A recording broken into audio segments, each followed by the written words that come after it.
Hello guys, welcome back to our YouTube channel engineer mind. तो आज की इस वीडियो में हम लोग पर डे की तरह आज भी 10 क्वेश्चंस जनरल इंजीनियरिंग साइंस का, जो कि JSSC JE and BPSC A civil electrical and mechanical वालों के लिए ये सिलेबस बेनिफिशियल है। और ये क्वेश्चंस कई बार BPSC a previous years and JPSC AE में भी कुछ क्वेश्चंस पूछा गया है एंड जेएसएससी की लास्ट टाइम जो एग्जामिनेशंस हुई थी उसमें भी बहुत सारे क्वेश्चंस पूछा गया है। तो मेनली उसी बेसिस पे हम लोग ये सारे क्वेश्चंस का ऑब्जेक्टिव टाइप सॉल्यूशन कर रहे हैं और जनरल इंजीनियरिंग का इसी टाइप का क्वेश्चंस आपके एग्जामिनेशंस में पूछे जाएंगे। तो फ्रेंड्स, डिस्कस करेंगे हम लोग पर डे की तरह 10 क्वेश्चंस जनरल इंजीनियरिंग साइंस का। और ये जेएसएससी जेई एंड बीपीएससी एई की अपकमिंग एग्जामिनेशंस जो है उसके लिए ये बेनिफिट्स है होगा आपको उस एग्जामिनेशंस में। और जितने भी क्वेश्चंस कर रहे हैं ये सारे questions civil electrical and mechanical से रिलेटेड है और तीनों ब्रांच का जनरल इंजीनियरिंग जो है वो सेम पूछा जाएगा क्वेश्चंस। तो इसीलिए फ्रेंड्स हम लोग पर डे 10 क्वेश्चंस करते हैं। तो आपसे रिक्वेस्ट है कि डिस्कस करने से पहले अभी तक आपने हमारे चैनल इंजीनियर माइंड को सब्सक्राइब नहीं किया है तो चैनल को सब्सक्राइब कर लो, वीडियो अच्छा लगे तो लाइक कर दो और शेयर कर दो। तो फर्स्ट क्वेश्चन हमारा है, the property by which a body return to its original shape after removal of the force is called. Option है प्लास्टिसिटी, इलास्टिसिटी, डक्टिलिटी, मेलिएबिलिटी। तो इन सब प्रॉपर्टीज़ के बारे में हमने लास्ट वीडियो में डिस्कस कर दिया था, क्योंकि इस टाइप का क्वेश्चंस कई बार एग्जामिनेशंस में पूछा भी गया है जेएसएससी जेई एंड बीपीएससी एई में।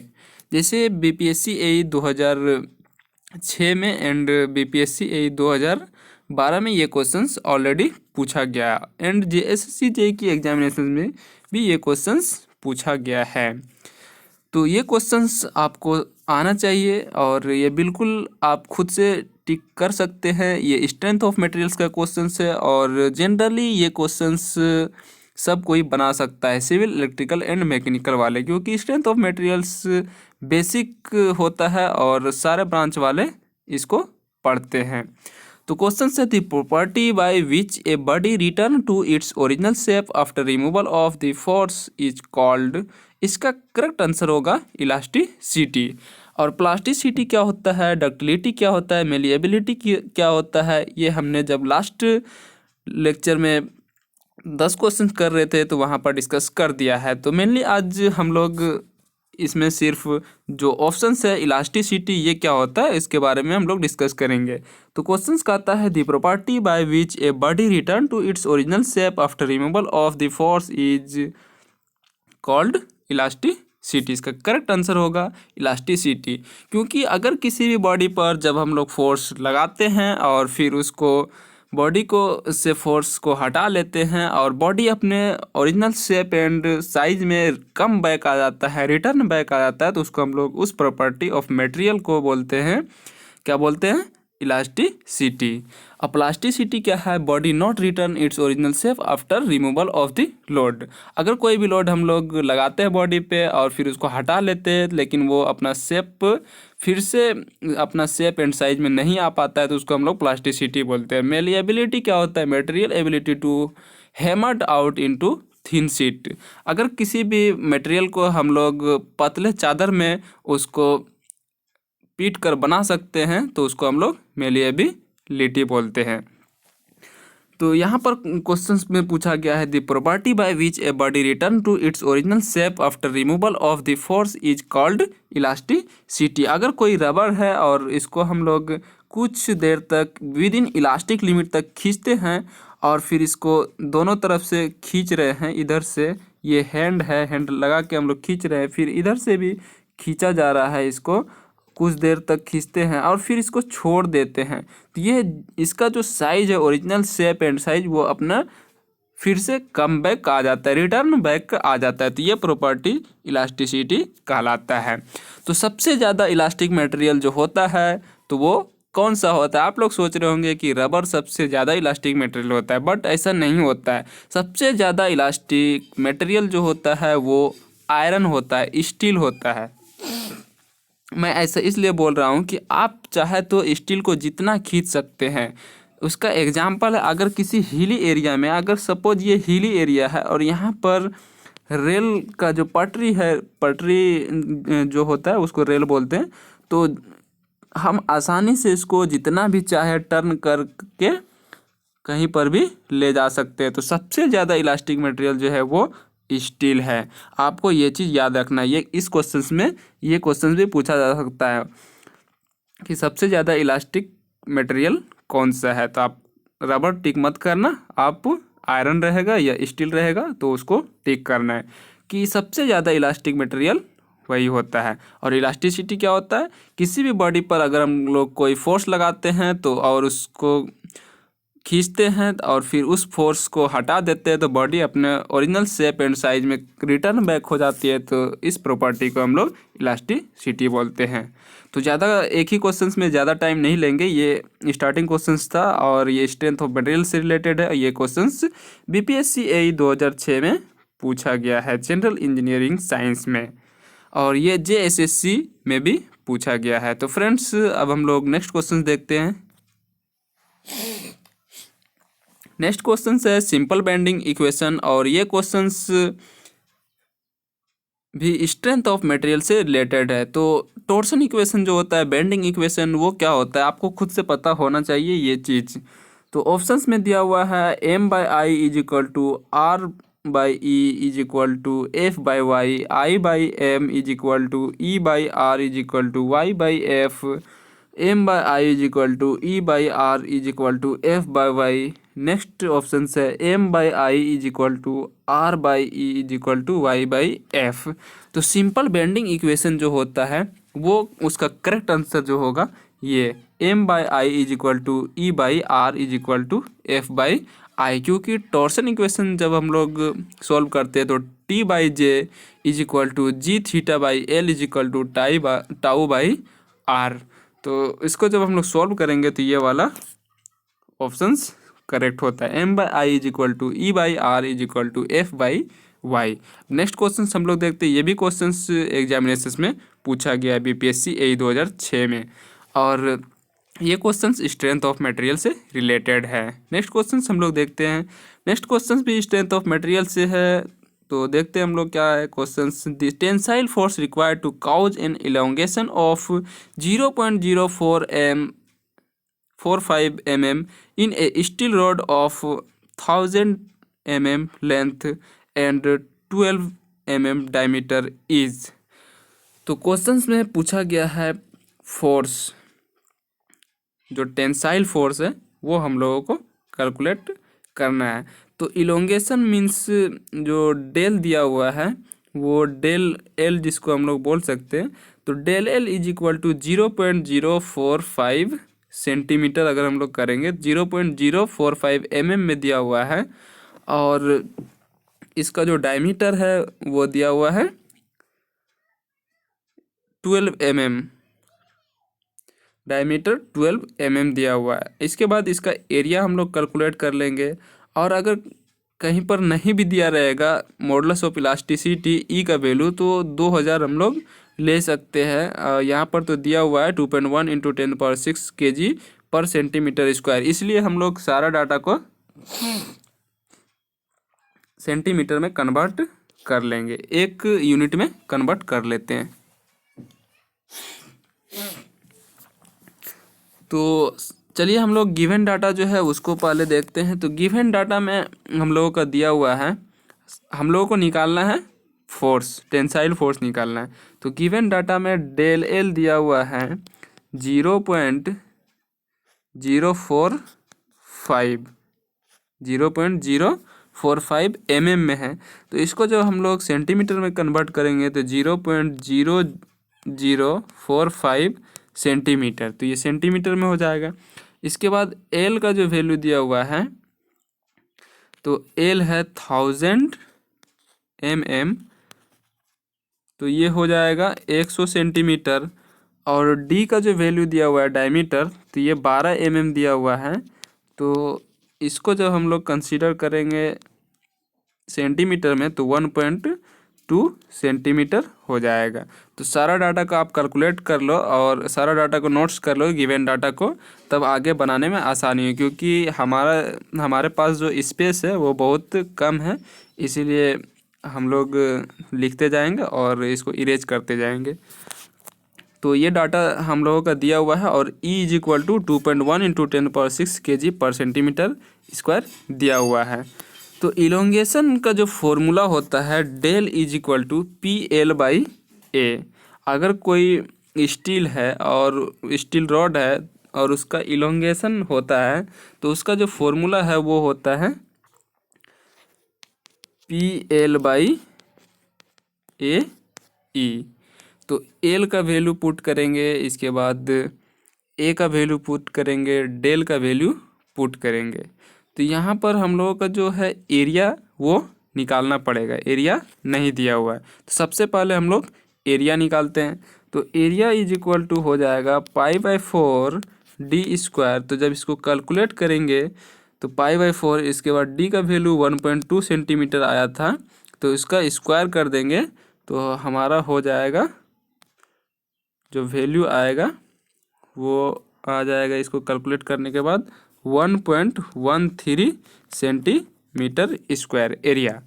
आप इसको नोट करते जाना क्योंकि हमारे पास स्पेस कम है। सो गाइज आप लोग थोड़ा सा हेल्प करो।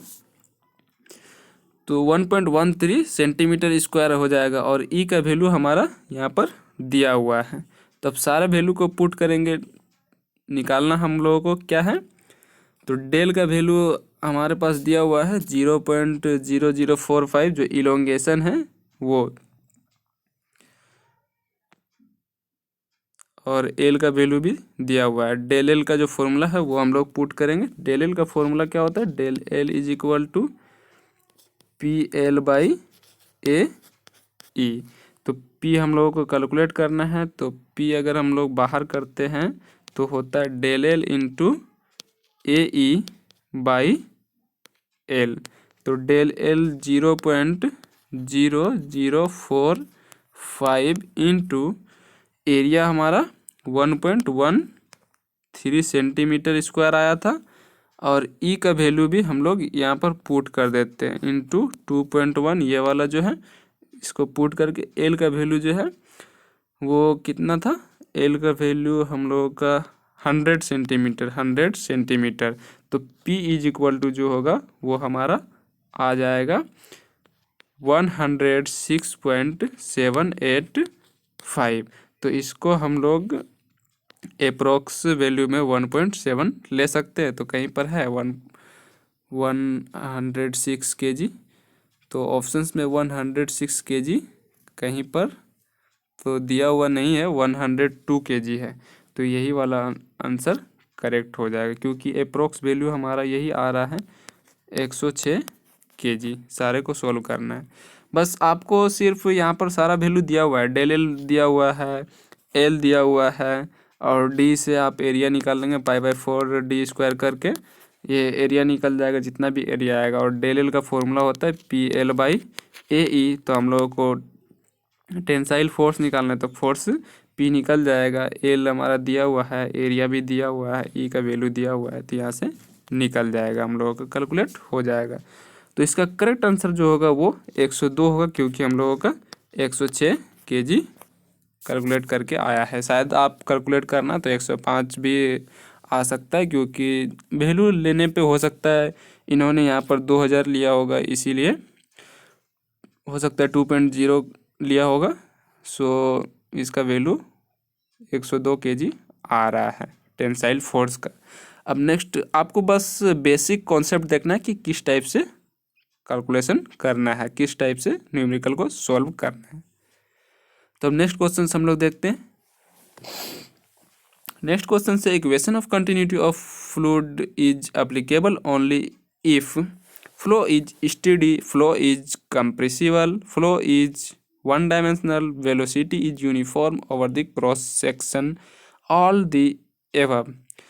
तो कंटिन्यूटी इक्वेशन क्या है, कंटिन्यूटी इक्वेशन होता है input is equal to output. अगर हम कोई भी फ्लूइड को फ्लो करते हैं किसी भी पाइप से या किसी भी चैनल से, तो जितना हम लोग इनपुट दिए उतना आउटपुट होता है। और कंटिन्यूटी इक्वेशन जो बेस्ड होता है कंजर्वेशन ऑफ मास होता है। Area into velocity is equal to area into velocity, means input पे A1 V1 is equal to A2 V2। Input पे जितना लिक्विड का फ्लो होगा तो आउटपुट में उतना ही लिक्विड हम लोगों को मिलेगा आउटपुट में। तो कंटिन्यूटी इक्वेशन जो मेनली बेस्ड होता है वो कंजर्वेशन ऑफ मास पे डिपेंड करता है। और यहाँ पर जो बोला गया है कि equation of continuity of fluid is applicable only if, तो ये सारा ऑप्शंस सही होगा जब फ्लो स्टेडी होगा, कंप्रेसिबल होगा, वन डायमेंशनल होगा, वेलोसिटी यूनिफॉर्म होगा, ऑल दी एबव। क्योंकि हमको तो सिर्फ मास से मतलब है, इनपुट पे जितना मास दिए तो आउटपुट पे भी उतना ही मास हम लोगों को मिलना चाहिए। Input is equal to output. तो अगर हम लोग यहाँ पर वेलोसिटी धीरे धीरे जा रहा है या फिर थोड़ा सा गया धीरे से फिर बढ़ गया स्पीड, तो इससे इसको कोई डिफेक्ट और इफेक्ट नहीं होता है। तो कंटिन्यूटी इक्वेशन जो अप्लीकेबल होता है वो सारे करेक्टरिस्टिक्स को फॉलो करता है। फ्लो इज स्टेडी होना चाहिए, फ्लो इज कंप्रेसिबल भी होगा तो चलेगा, फ्लो इज वन डायमेंशनल होगा तो भी करेक्ट है, velocity is uniform over the cross section, all the above. तो कुछ भी क्राइटेरिया हो, लेकिन इनपुट पे जितना हम लोग मास दे रहे हैं उतना ही आउटपुट पे इसका मास होना चाहिए। इसी पे कंटिन्यूटी इक्वेशन बेस्ड है। Input is equal to output, A1 V1 is equal to A2 V2। तो फ्रेंड्स ये क्वेश्चंस फ्लूइड मैकेनिक्स से रिलेटेड था और जनरल इंजीनियरिंग साइंस का था। और ये क्वेश्चंस जनरल इंजीनियरिंग साइंस में BPSC AE 2006 में पूछा गया है। नेक्स्ट क्वेश्चन हम लोग देखते हैं।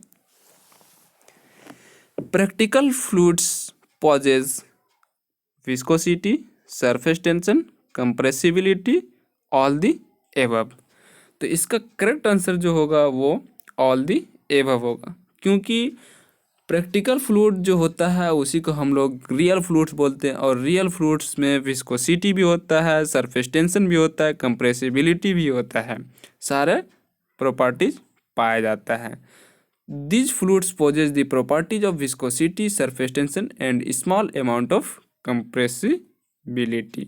तो सारे गुण पाया जाता है किसमें?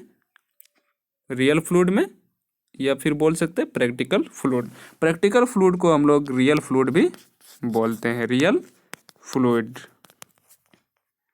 तो इसका करेक्ट आंसर जो हो जाएगा वो डी होगा, क्योंकि जो भी फ्लूइड्स रहता है रियल फ्लूइड उसमें विस्कोसिटी भी होता है, सरफेस टेंशन भी होता है और कंप्रेसिबिलिटी भी होता है। नेक्स्ट क्वेश्चन अब हम लोग देखते हैं। Units of kinematic viscosity is. तो काइनेमेटिक विस्कोसिटी क्या होता है, विस्कोसिटी क्या होता है, सबसे पहले आपको ये जानना होगा। तो इसके लिए एक अलग लेक्चर बना देंगे हम, बट इसी में थोड़ा सा डिस्कस कर लेते हैं कि विस्कोसिटी क्या होता है। विस्कोसिटी मीन्स अगर कोई फ्लूइड फ्लो कर रहा है तो उसमें कुछ ऑब्स्ट्रक्ट करता है फ्लूइड को फ्लो करने में कुछ चीज़ें। तो जो फोर्स, शियर फोर्स उसको ऑब्स्ट्रक्ट करता है फ्लो होने में, तो उसका जो जिस प्रॉपर्टी के कारण फ्लूइड को बहने से वो रोक देता है, अपोज करता है, the flow of the opposes the flow of liquid, तो उसको हम लोग क्या बोलते हैं, विस्कोसिटी। जिस फोर्स से कोई भी लिक्विड अगर फ्लो कर रहा है, तो सरफेस में क्या होता है, जब सरफेस में कोई भी लिक्विड का फ्लो होता है तो धीरे धीरे मोशन में होता है या कुछ ज़्यादा स्पीड में होने लगता है, लेकिन क्या होता है कि उसका अपोज करता है। तो जो फोर्स उसका फ्लो होने में अपोज करता है तो उसको हम लोग क्या बोलते हैं, विस्कोसिटी बोलते हैं। तो kinematic viscosity and dynamic viscosity होता है। विस्कोसिटी दो टाइप से होता है, एक काइनेमेटिक विस्कोसिटी होता है, एक डायनामिक विस्कोसिटी होता है। तो यहाँ पर पूछा गया काइनेमेटिक विस्कोसिटी का। अभी जो हम लोग सबसे पहले अगर हम लोग यहाँ पर काइनेटिक विस्कोसिटी की बात करें तो इससे पहले हम लोग को डायनामिक विस्कोसिटी में जाना होगा, क्योंकि काइनेमेटिक विस्कोसिटी का जो फॉर्मूला होता है न्यू इज इक्वल टू, तो वो होता है μ/ρ। क्योंकि जो डायनामिक विस्कोसिटी होता है और डेंसिटी का रेशियो होता है उसी को हम लोग काइनेमेटिक विस्कोसिटी बोलते हैं। न्यू इज इक्वल टू होता है म्यू बाई रो, और न्यू जो होता है वो काइनेमेटिक विस्कोसिटी होता है। तो यहाँ पर पूछा गया है यूनिट्स ऑफ काइनेमेटिक विस्कोसिटी। तो डायनेमिक विस्कोसिटी का फॉर्मूला पहले पता होना चाहिए आपको। तो tau is equal to according to Newton's law of viscosity, tau is equal to mu D U by D Y. तो यहाँ से अगर हम लोग म्यू को कैलकुलेट करते हैं तो म्यू इज इक्वल टू आ जाता है हमारा tau by D U by D Y. तो D U by D Y, तो टाउ क्या है, शियर स्ट्रेस है, तो इसका हो जाएगा न्यूटन पर मीटर स्क्वायर। और ये वाला जो है तो ये वेलोसिटी है। अब वेलोसिटी बाई डिस्टेंस है, तो वेलोसिटी बाई डिस्टेंस जो होगा तो यहाँ पर वेलोसिटी बाई डिस्टेंस जो होगा तो मीटर पर सेकंड होगा, और नीचे में मीटर, तो मीटर मीटर कैंसिल हो जाएगा, तो न्यूटन इसका जो डायनेमिक विस्कोसिटी है उसका यूनिट हो जाएगा न्यूटन सेकंड पर मीटर स्क्वायर। तो ये वाला पुट करेंगे किस में, जो nu is equal to formula होता है म्यू बाई रो, म्यू का हमारा जो यूनिट्स निकला न्यूटन सेकंड पर मीटर स्क्वायर, अब बाई डेंसिटी, तो डेंसिटी का क्या होता है केजी पर मीटर क्यूब। तो जब इसको सॉल्व करेंगे हम लोग तो हम लोगों का जो वैल्यू आएगा यूनिट्स का तो वो होगा मीटर स्क्वायर पर सेकंड। तो units of kinematic viscosity is metre square पर सेकंड, और यही अगर डायनेमिक्स का पूछता तो न्यूटन सेकंड पर मीटर स्क्वायर होता। तो इसका जो करेक्ट आंसर होगा यूनिट्स ऑफ काइनेमेटिक विस्कोसिटी तो वो होगा मीटर स्क्वायर पर सेकंड। नेक्स्ट क्वेश्चन अब हम लोग करते हैं। नेक्स्ट क्वेश्चन से the period of cleansing of a slow sand filter is usually, option है 5 to 10 days, 2 to 3 weeks, 1 month to 3 month, 3 month to 6 month। तो इसका करेक्ट आंसर जो हो जाएगा वो 47 का वो सी हो जाएगा। स्लो सैंड फिल्टर के लिए 1 से 3 मंथ होता है पीरियड ऑफ क्लीनिंग, और अगर रैपिड सैंड फिल्टर रहता तो 1 से 3 दिन में हो जाता है। तो वो वाला ऑप्शंस नहीं दिया हुआ है यहाँ पर। और मेनली यहाँ पर पूछा गया slow sand filter. Slow sand filter means धीरे धीरे फिल्टर हो रहा है, और रैपिड सैंड फिल्टर में क्या होता है कि 3 दिन के अंदर में उसका फिल्ट्रेशन वर्क हो जाना चाहिए। तो यहाँ पर पूछा गया the period of cleaning of a slow sand filter is usually, तो करेक्ट आंसर हो जाएगा 1 month to 3 month। Next question देखते हैं, और ये क्वेश्चंस इन्वायरमेंटल इंजीनियरिंग से रिलेटेड है। नेक्स्ट क्वेश्चन हम लोग देखते हैं। नेक्स्ट क्वेश्चन है the gas which may cause explosion in sewer is, option है carbon dioxide, methane, ammonia, carbon monoxide. तो इसका करेक्ट आंसर जो होगा वो मीथेन होगा, क्योंकि जब भी सेप्टिक टैंक का डिज़ाइन होता है और सेप्टिक टैंक में जो सीवरेज सिस्टम से आता है इसमें जो कचरा रहता है तो उसमें कुछ दिनों के बाद, लंबा पीरियड के बाद, लॉन्ग पीरियड के बाद क्या होता है कि मीथेन गैस का फॉर्मेशन होता है। और जब इसका सफाई के लिए लोग वहाँ घुसते हैं तो आप सुने होंगे कि सेप्टिक टैंक का जो डिज़ाइन किया था तो वो गलत कर दिया था। वो गलत कुछ नहीं किया था, वो बिल्कुल सही किया था सेप्टिक टैंक का डिज़ाइन, लेकिन वो उसमें जो मीथेन गैस का फॉर्मेशन हुआ और वो सफाई करने के लिए सफाई कर्मी इसमें घुसा और मीथेन गैस डायरेक्ट उसका हार्ट पे अटैक कर लिया और उसका वहीं पर स्पॉट डेथ हो जाता है। तो जो फॉर्मेशन होता है the gas which may cause explosion in sewer is methane. तो मीथेन गैस बहुत एक्सप्लोसिव होता है। कभी कभी ऐसा होता है कि जो भी स्टाफ लोग सफाई करते हैं वो अगर सीवर का साफ सफाई करने के लिए अंदर जाते हैं और वो उधर ही रह जाते हैं। तो लोग बोलते हैं कि डिज़ाइन सही से नहीं किया था, इसमें थोड़ा सा छेद होना चाहिए था ताकि सांस ले सके। सांस क्या, वहाँ पर मीथेन गैस का फॉर्मेशन हो रहा है, तो मीथेन गैस तो डायरेक्ट हार्ट पे अटैक करेगा, हार्ट पे अटैक करेगा तो मृत्यु तो होगी। नेक्स्ट क्वेश्चन अब हम लोग देखते हैं। नेक्स्ट क्वेश्चन है a biofilter is an example of, options है एक्सिलो filter, intermediate sand filter, standard rate trickling filter, high rate trickling filter. तो 49 का करेक्ट आंसर हो जाएगा high rate trickling filter. High rate trickling filter 49 का correct answer होगा D, क्योंकि high rate trickling filter जो होता है वो recirculation is done by pumping. जो रीसर्कुलेशन होता है वो पंपिंग के द्वारा होता है। Pumping the effluent of trickling filter to influent of trickling filter और टू प्राइमरी सेडिमेंटेशन टैंक। तो इसका जो एग्जाम्पल होता है वो बायो फिल्टर होता है। जैसे बायो फिल्टर जो एग्जाम्पल है वो हाई रेट ट्रिकलिंग फिल्टर का है, क्योंकि ट्रिकलिंग फिल्टर जो होता है हाई रेट ट्रिकलिंग फिल्टर उसका रीसर्कुलेशन होता है, और रीसर्कुलेशन जो किया जाता है वो pumping by the pumping and effluent of trickling filter, और जल्दी होता है, इसीलिए बायोफिल्टर को हाई रेट ट्रिकलिंग फिल्टर कहा जाता है। नेक्स्ट क्वेश्चन हम लोग देखते हैं। नेक्स्ट क्वेश्चन बहुत इंपॉर्टेंट है और ये सिविल से रिलेटेड है, एंड लास्ट क्वेश्चन भी हमने जो डिस्कस किया तो ये क्वेश्चंस इन्वायरमेंटल इंजीनियरिंग से रिलेटेड था, और ये भी क्वेश्चंस इन्वायरमेंटल इंजीनियरिंग से रिलेटेड है। Aerobic activity is maximum, question पूछा गया एरोबिक एक्टिविटी इज मैक्सिमम कब होगा, in freshly produced sewerage, at sewer pipes, in sewer treatment plants, none of these. तो 50 का करेक्ट आंसर हो जाएगा A, in freshly produced sewage. तो करेक्ट आंसर हो जाएगा A, in freshly produced sewage. तो फ्रेंड्स हम लोगों का 10 क्वेश्चंस कंप्लीट हो चुका है पर डे की तरह आज भी। तो आपसे रिक्वेस्ट है कि चैनल को सब्सक्राइब कर लो, वीडियो को लाइक कर लो और शेयर कर दो। और पर डे हम लोग 10 क्वेश्चन करते हैं, तो उसी तरह नेक्स्ट डे भी हम लोग 10 क्वेश्चंस करेंगे।